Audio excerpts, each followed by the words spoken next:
할렐루야, 반갑습니다. 2021년 12월 21일 화요일입니다. 오늘도 주의 은혜 가득한 복된 하루 되시기 바랍니다. 찬송 123장입니다.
하나님의 말씀은 열왕기하 10장 6절 7절입니다.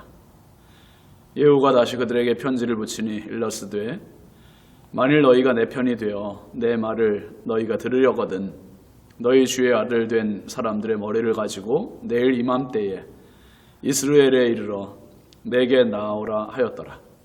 왕자 70명이 그 성읍의 귀족들 곧 그들을 양육하는 자들과 함께 있는 중에 편지가 그들에게 이르매 그들이 왕자 70명을 붙잡아 죽이고 그들의 머리를 광주리에 담아 이스라엘 예후에게로 보내니라.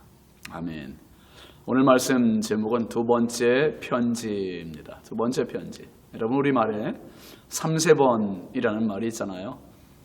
한 번 실수할 수 있고 실패할 수 있으니 두 번 기회를 주고, 두 번에도 안 되면 세 번까지 기회를 주고 힘을 내라는 격려의 차원이고 희망적인 참 좋은 의미의 말이라고 생각합니다.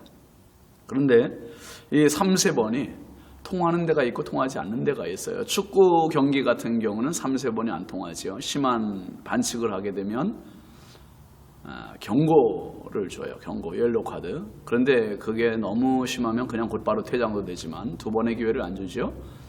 근데 두 번째 똑같은 비슷한 과격한 반칙을 하게 되면 옐로 카드가 2장이면 퇴장입니다. 레드 카드입니다. 두 번의 기회밖에는 주지를 않아요. 여러분, 하나님은 이스라엘 백성들에게 두 번의 기회도 아니고 세 번의 기회도 아니고 참 무궁하신 사랑으로, 인자로 그들을 대하셨습니다. 예레미야 예가 3장 22절 말씀 보면 여호와의 인자와 긍휼이 무궁하심으로 우리가 진멸되지 아니함이니이다 그랬습니다. 하나님의 진노가 곧바로 내려졌다면 이스라엘은 남아나지도 않았습니다. 근데 하나님의 인자와 긍휼이 무궁하셔서 진멸되지 않았다 했습니다. 예수님도 이렇게 말씀하셨잖아요. 마태복음 18장 22절에 보면 7번뿐 아니라 7번을 70번까지라도 할지니라. 무한정의 용서, 한량없는 기회를 주시는 하나님이세요. 사실 그렇기 때문에 저와 여러분도 오늘 이렇게 살아있는 거 아닙니까? 은혜로 살아있고 은혜로 섬기고 은혜로 예배드리고 은혜로 하나님 자녀된 것임을 기억하시기 바랍니다. 예후가 사마리아 궁에 있는 아합의 70 아들을 위한 교사들, 귀족들에게 보낸 첫 번째 편지에서 기회를 주며 슬쩍 떠보았습니다. 병거, 말, 견고한 성, 무기가 있으니 너희들이 왕을 세워라. 그리고 나와 싸우자. 이렇게 요구했습니다. 그런데 그 첫 번 편지에서 이미 귀족들은 상황 판단을 정확히 했습니다. 예후에게 두 손을 들었지요. 투항을 합니다.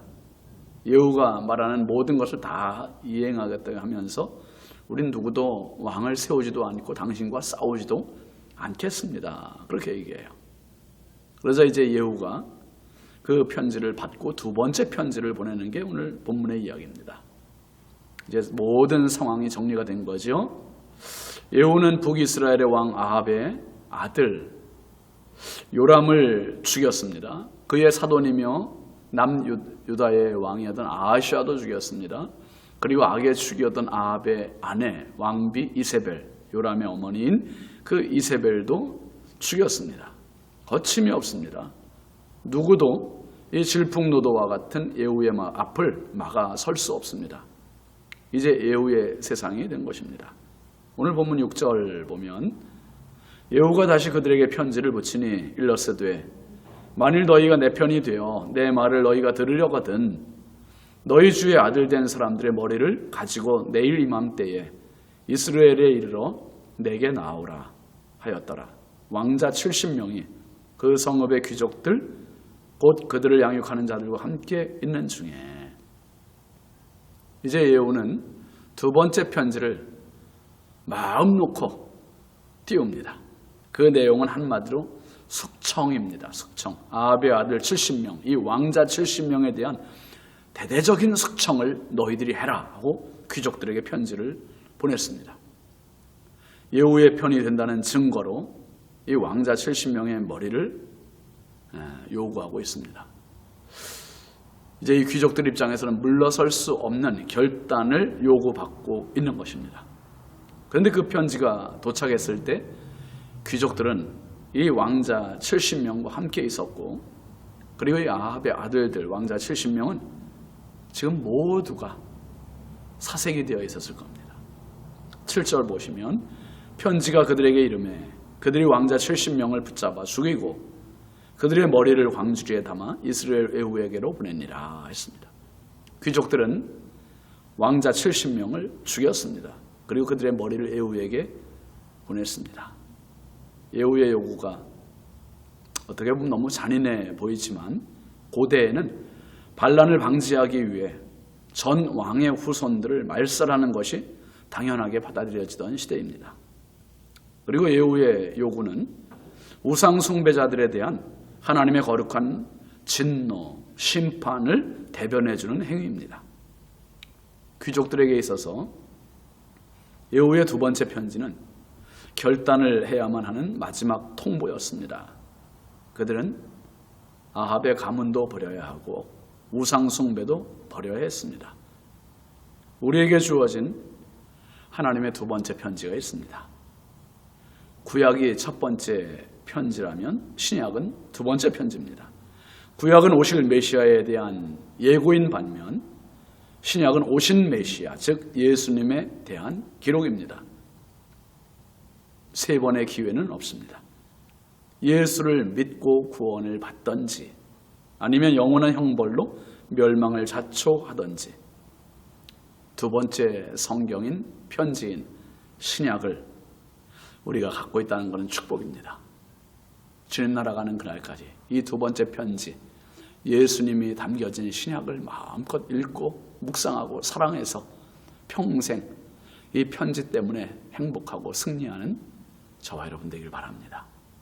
기도합니다. 하나님 아버지 감사합니다. 우리에게 영원한 하나님의 러브레터 성경을 주셔서 감사합니다. 특별히 두 번째 편지 신약 성경 때문에 우리가 예수님을 알게 되었고 믿게 되었고 하나님 자녀 되었습니다.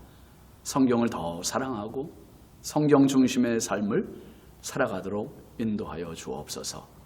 예수님의 이름으로 축복하고 기도합니다. 아멘. 오늘도 주님과 동행하는 복된 하루 되십시오. 감사합니다.